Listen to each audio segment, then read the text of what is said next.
नमस्कार, मैं हूं कविता थपलियाल। बाहरी जख्म शायद भर जाए, लेकिन जो चोट मन पर लगी है वो बहुत गहरी है। पहलगाम हमले में जो बचे हैं वो जिंदा तो हैं, लेकिन टूट चुके हैं। दहशत का सामना करने वालों के लिए असली लड़ाई अब शुरू हुई है। एक ऐसी लड़ाई जो ना नजर आती है, ना आसानी से समझ आती है। मानसिक स्वास्थ्य की तो कोई बात ही नहीं कर रहा है, ना नेता ना मीडिया। टीआरपी की दौड़ में वो बच्चा जिसे अभी अपने माता पिता के गम को समझने का भी वक्त नहीं मिला, उसे बहादुर कहकर कैमरे के सामने धकेला जा रहा है। वो बहादुर नहीं, ये सदमे में डूबी खामोशी है, और यही खामोशी आने वाले समय में कहीं ज्यादा बड़ा जख्म बन सकती है। तो आज का शो इसी खामोश दर्द, अनकही पीड़ा और उपेक्षित मानसिक स्वास्थ्य पर है। हम बात करेंगे उन सवालों की जिन पर अब तक कोई बात नहीं कर रहा है। बड़े सवाल जो इस शो के जरिए हम उठा रहे हैं। मानसिक स्वास्थ्य के लिए तुरंत हस्तक्षेप क्यों जरूरी है? हमने देखा कि आतंकवादी हमले और आपदाओं के बाद लोग शारीरिक रूप से तो ठीक हो जाते हैं, लेकिन मानसिक आघात का असर लंबे समय तक रहता है। क्या सही समय पर मानसिक स्वास्थ्य हस्तक्षेप से लोगों का जीवन बदला जा सकता है? आतंकी हमलों के बाद मानसिक पीड़ा को क्यों नजरअंदाज किया जाता है? जब हम किसी आतंकवादी हमले या त्रासदी के बारे में बात करते हैं तो हमें शारीरिक घायल व्यक्तियों के बारे में ही क्यों ज्यादा ध्यान दिया जाता है? मानसिक आघात की बात आखिर क्यों नहीं की जाती? हमने देखा कि मीडिया घटनाओं में बच्चों और पीड़ितों से बहुत अधिक इंटरव्यू लेकर उनकी बहादुरी की कहानी प्रस्तुत करता है।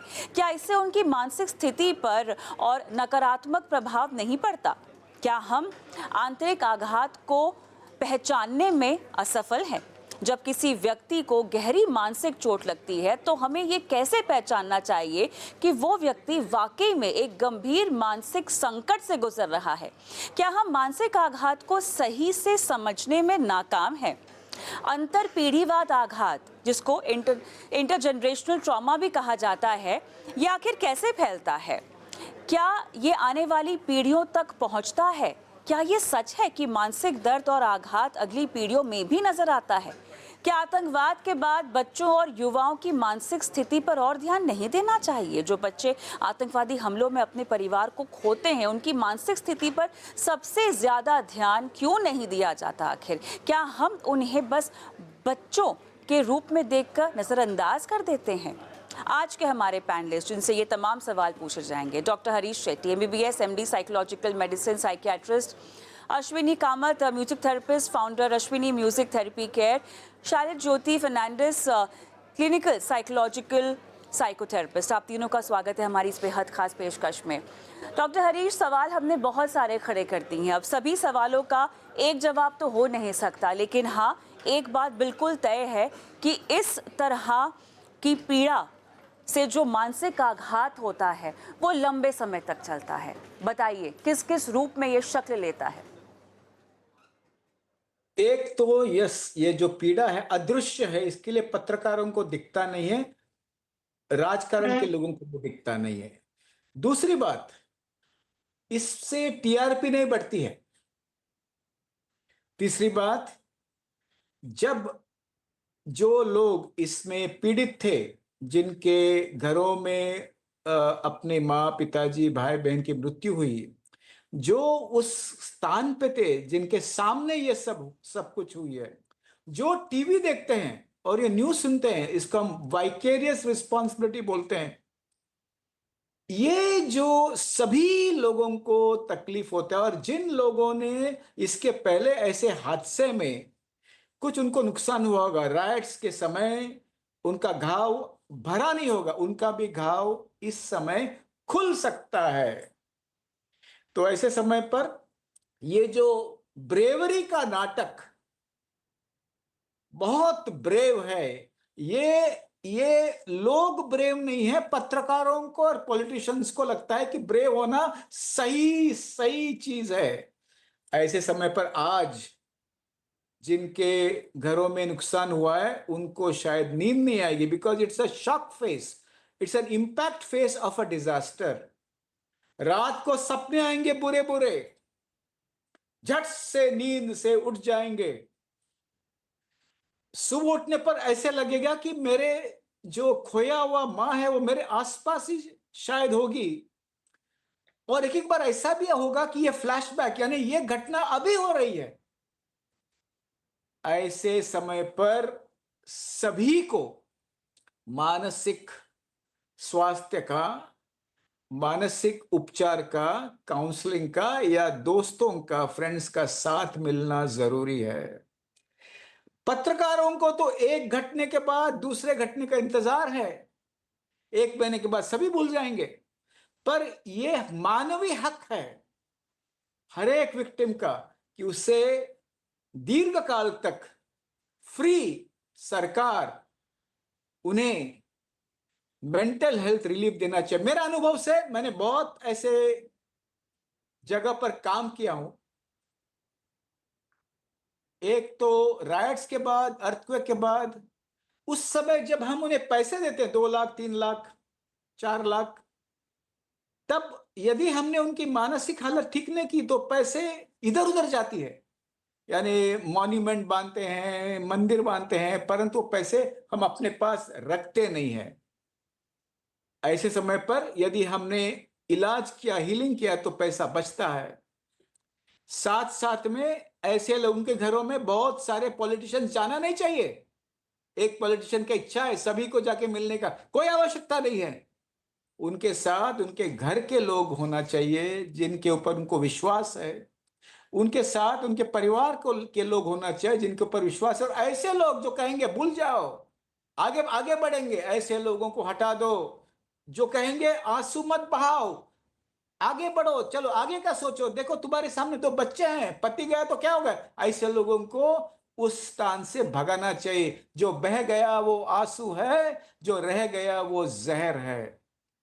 हीलिंग के लिए समय देना, हीलिंग के लिए एक आदर देना और उनके प्राइवेसी को रिस्पेक्ट करना। हर एक पॉलिटिशियन को लगता है उनके घर में जाना चाहिए, क्या आवश्यकता है। सांत्वना पॉलिटिशियन नहीं देते हैं, सांत्वना घर वाले देते हैं और भगवान देते हैं। साथ साथ में गुस्सा और आक्रोश पूरे हिंदुस्तान में है। और गुस्सा और आक्रोश को भारत के जो पापा फिगर है, प्राइम मिनिस्टर हो या होम मिनिस्टर हो, इनको सांत्वना देना चाहिए। और साथ साथ में प्राइम मिनिस्टर, होम मिनिस्टर, सरकार का एक फर्ज है कि इस कार्य का रेट्रीब्यूशन, जस्टिस मिलना बहुत आवश्यक है ताकि देश शांत हो। इस कांड का रिप्लाई देना भी बहुत आवश्यक है ताकि देश शांत हो। साथ साथ में धीरे धीरे इंप्रूवमेंट होने के बाद यदि इलाज नहीं किया तो सालों तक ये वीडियो चलता रहेगा अटैक का। सालों तक ऐसे जगह पर वो जाएंगे ही नहीं। ऐसे जगहों का यदि याद आई तो वो भाग जाएंगे उधर जी से। जी जिंदगी से इच्छा मर जाएगी, उदासीनता हो सकेगी और उसके साथ साथ पोस्ट ट्रॉमेटिक स्ट्रेस डिसऑर्डर भी होने की संभावना है। इंटरजेनरेशनल ट्रॉमा जो है, ये यही कहानी वो अपने बच्चों को कहेंगे पीड़ा के साथ, यही कहानी बच्चों को पीड़ा के साथ कहेंगे तो इंटरजेनरेशनल ट्रॉमा होता है। यही कहानी सांत्वना से कहेंगे तो इंटरजेनरेशन ट्रॉमा नहीं होता है। बिल्कुल, यही वो पहलू है जो हम समझने की कोशिश कर रहे हैं और जो हम दर्शकों को भी समझाना चाहते हैं। डॉक्टर ज्योति फर्नांडिस, यहाँ पर अब की बार हादसे में हमने देखा नवविवाहित भी थे। देखिए, हर किसी के लिए जिसने अपना खोया है उसके लिए ये बहुत गहरे सदमे का पल है। इसको निकलने में, इससे बाहर निकलने में हम नहीं जानते कि उन्हें कितना समय लग पाएगा। हर किसी की कोपिंग कैपेबिलिटीज़ अलग होती हैं और हर किसी के पास इमोशनल सपोर्ट जो कि चाहिए होता है इस वक्त वो अलग होता है। लेकिन जो नवविवाहित हैं डॉक्टर फर्नांडिस, उनके लिहाज से अगर मैं समझना चाहूँ, उनकी तो नई ज़िंदगी की शुरुआत थी और वो शुरुआत बस कुछ ही दिन हुए थे शुरू हुए और आपका जीवन साथी नहीं रहा।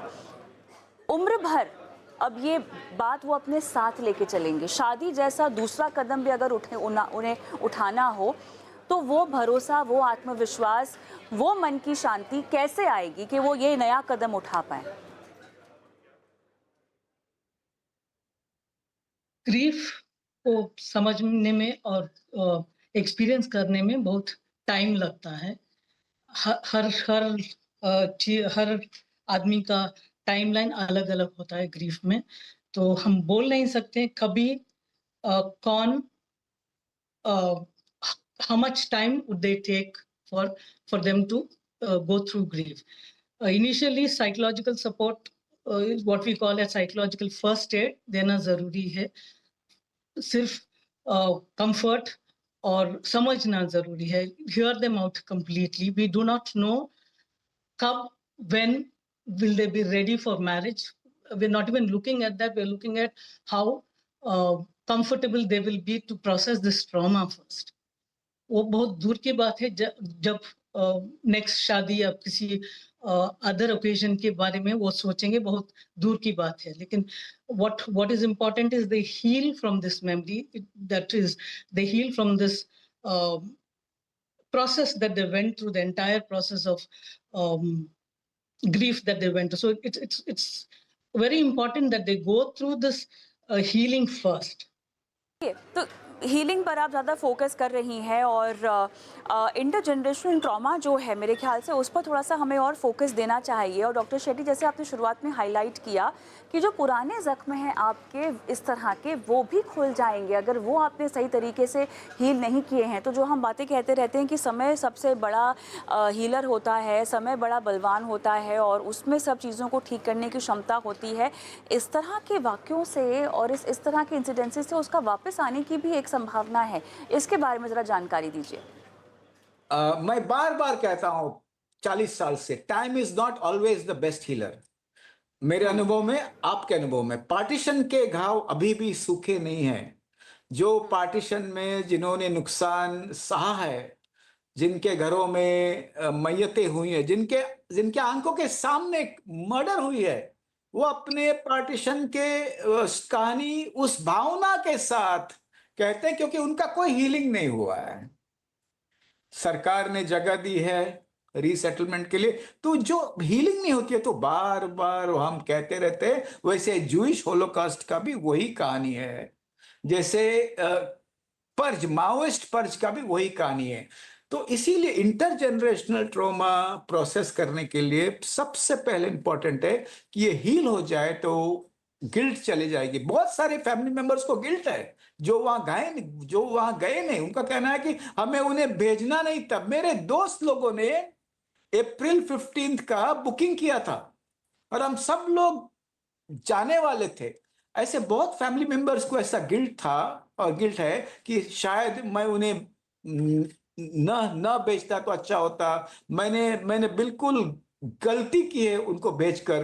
तो ये जो गिल्ट कंटिन्यूसली रहेगा. सभी को मैं हाथ जोड़ के कहता हूं, आपका दोष नहीं है, ये दोष है उस उग्रवादी लोगों का जिनको जानवर और मानव के बीच में कोई फर्क नहीं पड़ता है. उन्हें जानवर को भी वैसे ही मारते हैं और जैसे वो मानव को मारते हैं. इसीलिए ये जो लोगों को अभी नुकसान हुआ है उनको बिल्कुल, जैसे चार्लेट फर्नांडिस ने कहा, दुख बहना चाहिए.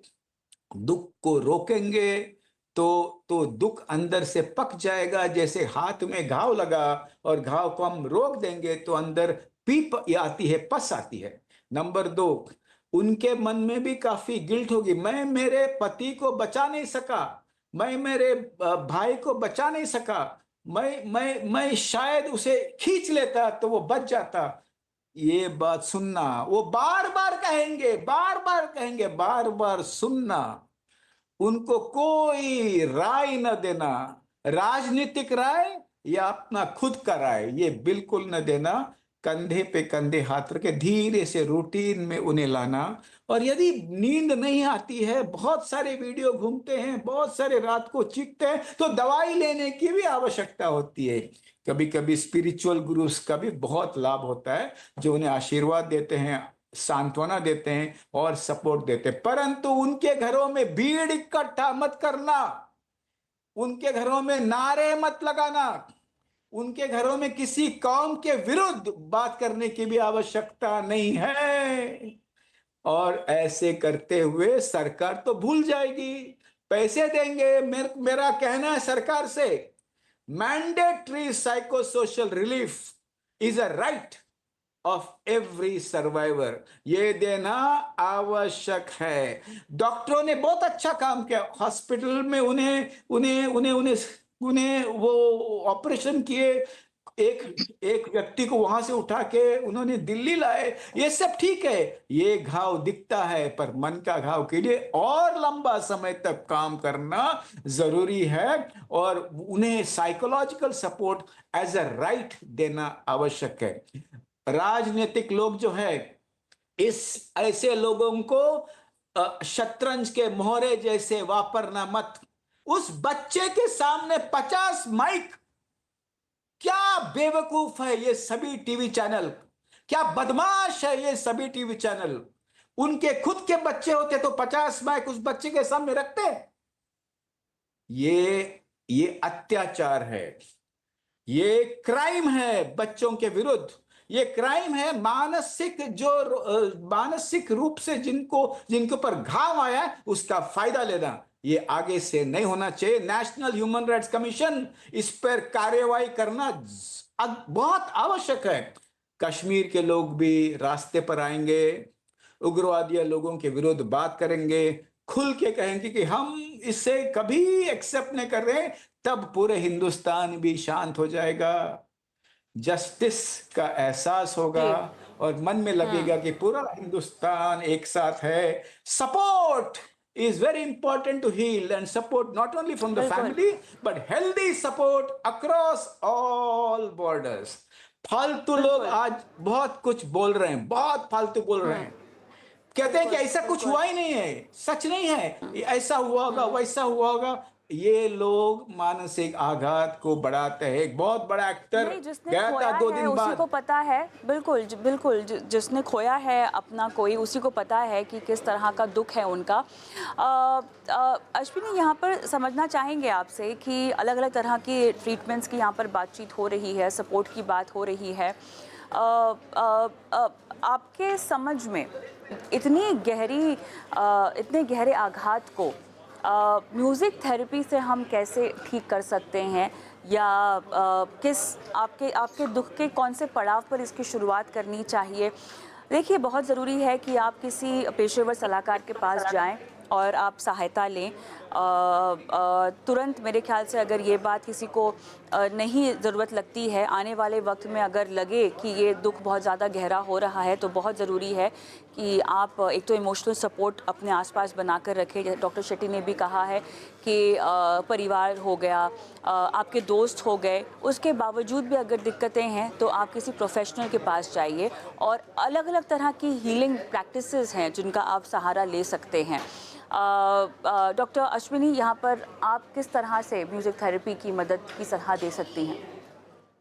जी कविता जी, बिल्कुल। तो जैसे डॉक्टर शेट्टी, डॉक्टर फर्नांडिस ने कहा, ऐसे हमलों के बाद पोस्ट ट्रॉमेटिक स्ट्रेस डिसऑर्डर, भय, असहायता, शोक, डर, असुरक्षा, ऐसे भावनाएं उनके जीवन का हिस्सा बन जाती है। संगीत चिकित्सा यानी म्यूजिक थेरेपी की बात स्पेशली करें तो ये एक प्रभावी और सशक्त साधन और माध्यम है जो पीड़ितों को उनके दर्द को अभिव्यक्त करने में, उनके डर का सामना करने में, उनके भीतर से स्वयं को फिर से खोजने में सहायता कर सकते हैं, क्योंकि उनकी जो मानसिक संतुलन है जो खो चुकी है उसको पुनः स्थापित करने में मदद कर सकती है। फिर वो चाहे ध्यान संगीत हो, सामूहिक गायन के सेशंस हो, या सुर संजीवन म्यूजिक थेरेपी जिसकी मैं प्रैक्टिशनर हूँ, ऐसे कई विधियाएं अपनाई जा सकती है जिससे उनका आत्मविश्वास बढ़ेगा, सामूहिक सहयोग की भावना भी प्रबल होगी। जैसे डॉक्टर शेट्टी ने कहा, नॉट ओनली योर फैमिली, लेकिन सारा समाज, सारा देश आपके साथ है इस कठिन समय में। ये जो भावना है उसकी बहुत बहुत जरूरत है, विशेष रूप से बच्चों और वरिष्ठ नागरिकों के लिए जिन पर ऐसे हादसों का बहुत गहरा असर पड़ता है। संगीत एक सुरक्षित माध्यम बन सकता है जहां वो अपनी भावनाओं को बिना किसी डर के व्यक्त कर सकते हैं। मैं जेन्युइनली मानती हूँ कि संगीत एक ऐसा पुल है जो उन्हें फिर से जीवन की धारा में बहने का साहस दे सकता है, क्योंकि जहां शब्द असफल हो जाते हैं वहां संगीत बोलता है। तो संगीत चिकित्सा को उन सब पीड़ितों के पुनर्वास कार्यक्रमों का अनिवार्य हिस्सा बना जाना चाहिए, ऐसा मेरा मानना है, क्योंकि म्यूजिक थेरेपी, संगीत उपचार का बहुत ही उनको लाभ हो सकता है। डॉक्टर शेट्टी, क्योंकि हम ग्रीफ की बात कर रहे हैं, हम दुख की बात कर रहे हैं, ये जो दुख है आपके ऊपर शारीरिक तौर पर कैसे निकल कर आता है? बहुत सारे लोग मेरे ख्याल से एक अंडरलाइंग इम्पैक्ट से भी गुजरते हैं, तो अगर मैं उसकी फिजिकल फॉर्म में मटेरियलाइजेशन की बात करूं तो वो कैसे मटेरियलाइज होता है?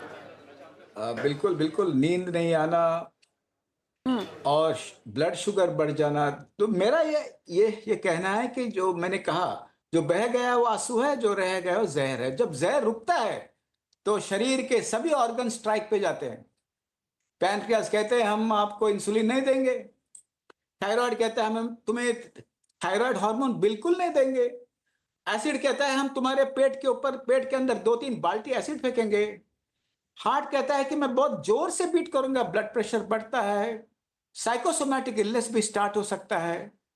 और उसके साथ साथ सभी ऑर्गन्स जो एक ऑर्केस्ट्रा जैसे सुर में गाना चाहिए, वहां शोर होता है, और शोर जब होता है ऑर्केस्ट्रा टूट जाता है और हर एक ऑर्गन के ऊपर, किसी भी ऑर्गन के ऊपर असर हो सकता है। बहुत सारे लोगों का वजन बढ़ता है, बहुत खाते हैं। बहुत सारे लोगों का प्यार करने की क्षमता बंद हो जाती है। बहुत सारे लोगों का blood pressure, diabetes, skin infection और अनेक तरह के इन्फेक्शन होते हैं। और ऐसे जिनको पीटीएसडी हुआ है, जिनको डिप्रेशन हुआ है, उनका इलाज नहीं करेंगे तो उनकी उम्र भी कम हो जाती है, और उसके साथ साथ वो कई जगह पर जा नहीं पाते। बहुत सारे बड़े बड़े एक्टर्स कभी फ्लाई नहीं करते थे। और इसके साथ साथ अपने अपने ब्रेन के ऊपर जो असर होता है वो सबसे ज्यादा है। याददाश्त कम हो सकती है, नींद बिल्कुल नहीं आ सकती। और मैंने बहुत लोगों को देखा है ऐसे हादसे के बाद वो इलाज ही नहीं करते, और जब नींद कम हो जाती है तो पूरा शरीर टूट जाता है, और साथ साथ में डिमेंशिया और अल्जाइमर्स भी जल्दी आ सकती है। 35-40 में हार्ट अटैक आकर लोग मर भी सकते हैं। इसीलिए पुनर्जीवन होना बहुत आवश्यक है, अवेकनिंग होना बहुत आवश्यक है। पूरे जिंदगी में, पूरे शरीर में फिर से चेतना लाना बहुत आवश्यक है। और मैंने देखा है जो लोग ऐसे हादसे पे आते हैं, they convert that pain into सेवा। बहुत सारे लोगों ने इस पेन में सेवा करके अपने आप को हील किया है। बहुत सारे लोग जो है ऐसे ऐसे इसके बाद अपने कौम के साथ और कौम के लोगों को मदद करना और कौम में शांति का भाव फैलाना, ये जो अल्ट्रुइस्टिक एक्टिविटी है, सेवा का एक्टिविटी है, इससे क्रोध कम होता है, हॉस्टिलिटी कम होती है, रेज कम होती है, और दोनों और कौमों के बीच में प्रेम, सद्भावना और करुणा बढ़ती है। Converting the pain into social action, ये बहुत बड़ा एक इंटरेस्टिंग आउटकम है, जिससे अपना भी घाव कम होता है और समाज में शांति भी फैल सकता है। चलिए, तो कहीं ना कहीं शो का समापन करते हुए हम यही कहेंगे कि मानसिक स्वास्थ्य जो है सिर्फ एक व्यक्तिगत मामला नहीं, बल्कि एक समाज का भी मुद्दा है।